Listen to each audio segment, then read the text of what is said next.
Hi, I'm Allysa Czerwinsky, and I'm a final year PhD candidate in Criminology at the University of Manchester, and I'm thrilled to be featured in Digital Trust and Security's Researcher Spotlight. So I wanted to give you a bit of a background into who I am and what the work I do is. So this will be my 7th year researching male supremacist communities online with a particular focus on misogynist incels. A lot of my research interests center around understanding the intersections between technology, harm, and violence in the online sphere, with a particular focus in understanding the structure and polarizing discourse used within ideological groups within this space. In addition to that, I'm quite interested in understanding how critical criminological approaches to identity-based harm and hate speech can be used to address these issues in the online sphere, and finally, understanding ethical approaches to how we can better research unsavory communities both online and off. My current doctoral work is largely informed by previous work that I've done within the misogynist incel community,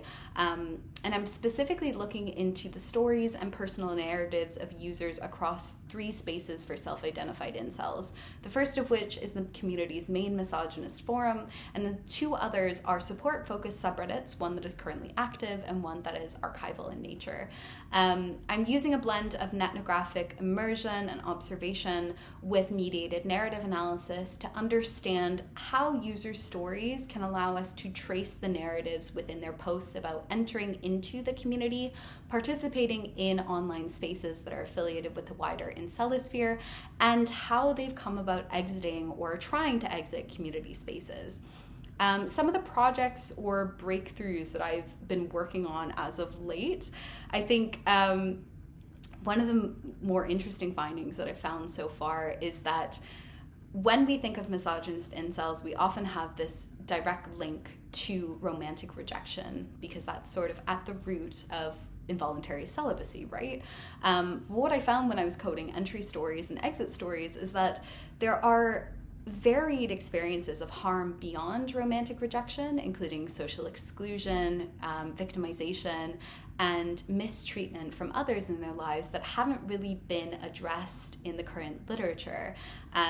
And what's particularly interesting is that when they join these communities and begin to self-identify as an incel, they're greeted with a user base and an ideology that allows them to transform these experiences of victimization, both of romantic rejection and beyond, into something that is no longer an internal deficit, but can then be used as a form of weaponized victimization to legitimize harm and discussions of just very nasty nature, which I think is quite interesting. In addition to that,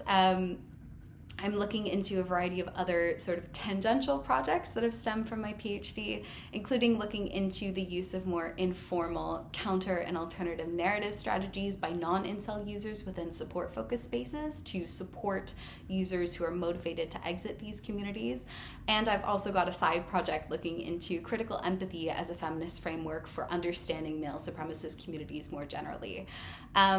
In addition to the work that I'm currently doing, I'm incredibly fortunate enough to be able to be a member of a variety of different networks across the UK, including the VOX-Pol Next Gen academic network based at the University of Swansea, a member of the Hub for the Study of Hybrid Communication and Peacebuilding based at the University of Sheffield, a member of the AHRC Rethinking Research Ethics Network, and the Democracy and Trust and Digital Tech and Crime clusters at the University of Manchester. I think one of the biggest challenges in digital trust and security right now,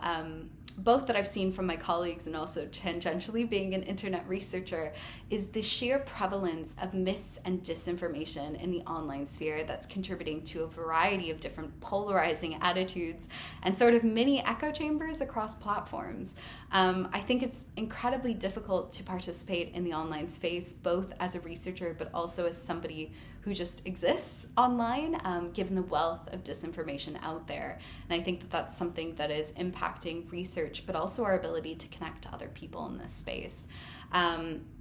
relatedly, what real-world challenges do I see digital trust and security meeting in the next 25 years? I am nearing the end of my PhD, so I don't have the most optimistic outlook on this, but I really think, based on the work of myself and colleagues across the UK and across the globe, that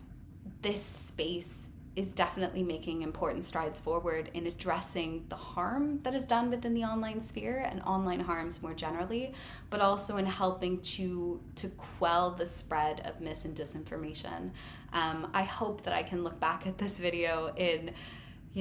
5 or 10 years and see the strides that myself and colleagues have made in addressing the spread of hurtful and harmful ideologies and speech within the internet more generally. But thanks so much for having me.